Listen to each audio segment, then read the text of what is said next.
नमस्कार। मैं हूं संजीव श्रीवास्तव। आप देख रहे हैं 4 पीएम न्यूज नेटवर्क। प्रधानमंत्री नरेंद्र मोदी जी ने कई बार सार्वजनिक मंचों पर यह कहा है कि उन्हें जो नेता डराते हैं, उनमें अरविंद केजरीवाल ऊपरी पायदान पर है। और बेशक बेशक अरविंद केजरीवाल की जो राजनीति करने का अंदाज है, वो भी मोदी से कम नहीं है। जिस तरीके के आक्षेप आरोप मोदी जी पे लगते हैं, कुछ उसी तरह के आरोपों में अरविंद केजरीवाल भी घिरे रहे हैं। और अरविंद केजरीवाल अब दिल्ली से रुखसत हो गए हैं। दिल्ली में उनका जो तिलिस्म था, वो टूट चुका है। भारतीय जनता पार्टी सत्ता में आ चुकी है और जो रेखा गुप्ता हैं, वो दिल्ली की मुख्यमंत्री हो चुकी हैं। और अब वे मुख्यमंत्री होने के बाद, जैसा कि प्रधानमंत्री नरेंद्र मोदी मंचों से कहते रहे थे, जो 2025 के विधानसभा चुनाव दिल्ली के हुए, उसमें वो कहते रहे थे कि जिन्होंने खाया है, उन्हें बख्शा नहीं जाएगा। और खुल गई ये फाइल। पुरानी फाइलें खोलने का सिलसिला आरंभ हो चुका है। और चाहे वो शराब घोटाला हो या अन्य जो कथित घपले घोटाले अरविंद केजरीवाल राज के दौरान के, उन फाइलों पर जो धूल है वो हटाई जा रही है। और अब ये साफ नजर आ रहा है, परिलक्षित हो रहा है कि आने वाले दिनों में अरविंद केजरीवाल और उनके कुनबे की मुश्किलें बढ़ने वाली हैं। लेकिन अरविंद केजरीवाल हैं जो कुछ ना कुछ रास्ता निकाल लिया करते हैं, और उन्होंने एक रास्ता निकाल लिया है। अरविंद केजरीवाल ने जो चौथी फेल राजा की कहानी दिल्ली विधानसभा में सुनाई थी, अब यही कहानी संसद में गूंजने वाली है। इस तरह के संकेत अरविंद केजरीवाल ने दे दिए हैं। पंजाब में एक विधानसभा सीट रिक्त हुई थी, और वो सीट जो गुरप्रीत सिंह गोगी, लुधियाना वेस्ट, ये 11 जनवरी को इनका निधन हुआ था। वो सीट रिक्त हो गई थी, उसके उपचुनाव ड्यू हो गए हैं।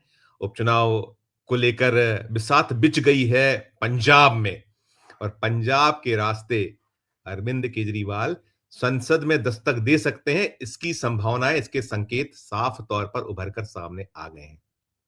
ये जो सीट है लुधियाना वेस्ट, इस सीट के लिए जो उपचुनाव होने जा रहे हैं, उसके लिए संजीव अरोड़ा को टिकट दिया जाना, ये माना जा रहा है कि रास्ता अरविंद केजरीवाल के लिए साफ किया जा रहा है, और वो पंजाब के जरिए संसद में आने वाले हैं। संजीव अरोड़ा जो राज्यसभा में मेंबर हैं, अभी तो ये निकल कर आ रहा है कि फिलहाल वो इस्तीफा नहीं देंगे, लेकिन ये तय है कि वो चुनाव जीतें या हारें। उपचुनाव हालांकि जो सरकार जिसकी होती है, उसी के हाथों में अमूमन आता है। लेकिन जो हालात बदले हैं दिल्ली में, जिस तरीके से विदाई हुई है अरविंद केजरीवाल की, तो निश्चित निश्चित तौर पर जो पंजाब है, ये जो उपचुनाव है लुधियाना वेस्ट, जो संभावित है जुलाई महीने में, 11 जुलाई के पहले ये उपचुनाव हो जाना है, वहां इस सीट को भर दिया जाना है, क्योंकि 6 महीने का वक्त होता है।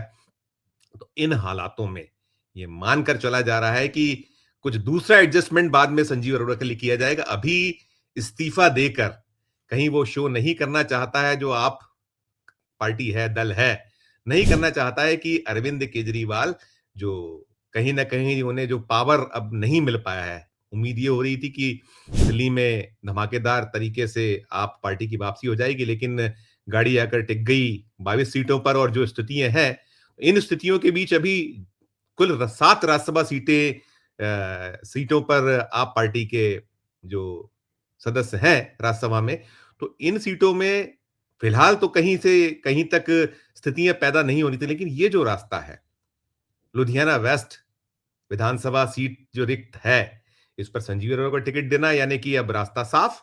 और जब अरविंद केजरीवाल संसद में आएंगे, तो निश्चित तौर पर 1 और 1 11 जैसी स्थितियां हो जाएंगी। बल्कि वो कहते रहे हैं कि एक अकेला सब पर भारी प्रधानमंत्री जी, लेकिन यहां तो स्थिति ये रही है, खुद प्रधानमंत्री मानते रहे हैं कि जो उन्हें भय होता है या जो उन्हें डर लगता है, वो अरविंद केजरीवाल हैं। यानी अब अरविंद केजरीवाल पंजाब के रास्ते। और एक सूचनाएं ये भी पहले थी, या ऐसा माना जा रहा था कि दिल्ली से रुखसती के बाद अरविंद केजरीवाल पंजाब का रुख कर सकते हैं। वहां जो मुख्यमंत्री की कुर्सी है, जो अभी भगवंत सिंह मान के पास है, तो भगवंत सिंह मान से वो कुर्सी वापस ली जा सकती है। ऐसा भी खूब चलता रहा। हालांकि अरविंद केजरीवाल आप पार्टी के संयोजक के नाते, जो देश भर में अलग अलग चुनाव होना है, अभी इस साल बिहार में चुनाव होना है, बिहार के बाद 2 चुनाव 2 अलग राज्य हैं, केरल में चुनाव है, असम में चुनाव है अगले बरस। और भी विधानसभाओं के चुनाव हैं और इन सब के बीच जो राजनीति करनी है, इंडिया ब्लॉक से तो कहीं न कहीं ऐसा साफ हो गया है कि जिस तरीके से इंडिया ब्लॉक से हरियाणा चुनाव के बाद से खासकर कांग्रेस से जो ठनी है आप पार्टी की, वो छुपा हुआ नहीं और फिर दिल्ली में उसकी जो पूरी कसर थी, रही सही, वो हो गई है। वहाँ आप पार्टी यदि सत्ता से बाहर हुई है तो उसमें बहुत बड़ा रोल कांग्रेस पार्टी का रहा है। कांग्रेस ने अपनी खोई ज़मीन तलाशने के लिए जो दिल्ली में उतारे सारे के सारे उम्मीदवार सीटों पर, तो वो कहीं न कहीं नुकसान उसका ज़्यादा हुआ आप पार्टी को। काफ़ी संख्या में सीटें जो हार-जीत हुई, उसमें रोल नज़र आया साफ तौर पर कि कई सीटें जो हारी है आप पार्टी, उसमें कांग्रेस का रोल रहा और जो कुछ हो रहा था, ये जो जब कांग्रेस दिल्ली विधानसभा चुनाव में ताल ठोक रही थी, तो जो रुख और रवैया इंडिया ब्लॉक के अन्य धड़े नेता दिखला रहे थे, चाहे वो ममता बनर्जी हों, अखिलेश यादव हों और भी जो धड़े में कुछ इस तरीके के नेतागण थे जो कहीं अरविंद केजरीवाल का साथ देते नजर आए थे। लेकिन जब चुनाव के नतीजे आए, तो चुनाव नतीजों के बाद से अब वैसी गूंज नहीं हो रही है। इंडिया ब्लॉक अभी जुटा नहीं है, जुड़ा नहीं है, कोई बहुत ऐसी बैठक हुई नहीं है। लेकिन कहीं न कहीं ये ज़रूर हो गया है कि जो राहुल गांधी जिस रास्ते चल रहे हैं, उस रास्ते को देख लेने के बाद, उनका दृढ़ निश्चय समझ लेने के बाद जो इंडिया ब्लॉक के धड़े थे, उनकी आवाज़ें बहुत सुनाई नहीं दे रही हैं और अब तो राहुल गांधी ताल ठोक चुके हैं कि पश्चिम बंगाल भी कांग्रेस जो है अपना जो खोई ज़मीन है वो हासिल करने के लिए तमाम कोशिश करेगी। यानी ममता बनर्जी को सीधी चुनौती दी हुई है उन्होंने।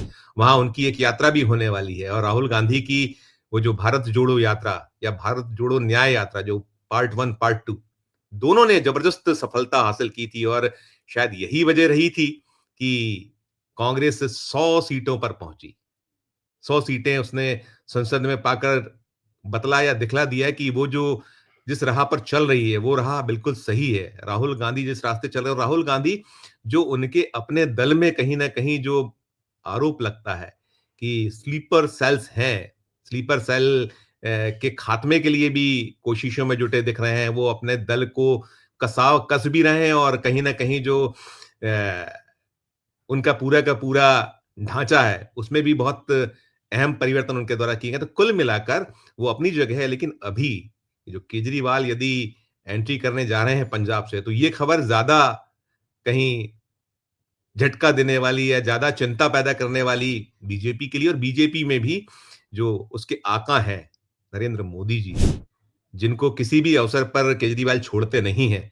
तो बेशक बेशक जब ऐसी स्थिति पैदा होगी या वो पहुँचते हैं राज्यसभा पंजाब के रास्ते, तो निश्चित तौर पर बहुत ज़्यादा कठिनाई में, मुश्किलों में नज़र आएँगे मोदी साहब क्योंकि अब एक बहुत बड़ा धड़ा हो गया है। जहाँ राहुल गांधी एक ज़बरदस्त दहाड़ मारते हैं, प्रियंका गांधी हैं, अखिलेश यादव हैं और भले ही जो ममता बनर्जी के दल के लोग कांग्रेस या उस तरीके से साथ नहीं आ पा रहे हैं, मन से नहीं जुड़ पा रहे हैं, उनकी अपनी मजबूरी है, लेकिन उनके भी जो बहुत सारे सांसद सदस्य हैं, चाहे वो लोकसभा हो या राज्यसभा में, उनकी दहाड़ से भी भारतीय जनता पार्टी में कपकपी तो छूटती तो इन सब के बीच और संजय सिंह खुद और बाकी भी जो आप पार्टी के सांसद हैं, वो चाहे राघव चड्ढा हों, संदीप पाठक हों, बहुत खासकर राघव चड्ढा की भी अपनी जो प्रस्तुतियाँ रहती हैं, बहुत शानदार रहती हैं, तो ऐसे सबके बीच अरविंद केजरीवाल का संसद में पहुँचना ज़्यादा मुश्किलों में जो आएगी वो बीजेपी आएगी और जो मोदी की कठिनाइयाँ हैं, वो जो वाक युद्ध होता है, उसमें बढ़ना सुनिश्चित है। इस वीडियो में फिलहाल इतना ही। इससे जुड़ा जो भी अपडेट होगा कि आगे क्या कुछ मूव होते हैं, केजरीवाल क्या कुछ करते हैं, कब वहाँ इस्तीफा होता है जो संजीव अरोड़ा का, तो बहुत दूर देर बात नहीं है, फरवरी चल रहा है और जैसे ही चुनाव का ऐलान होगा, तो निश्चित तौर पर साफ हो जाएगा कि क्या कुछ निकल कर आ रहा है। इस खबर में इतना ही।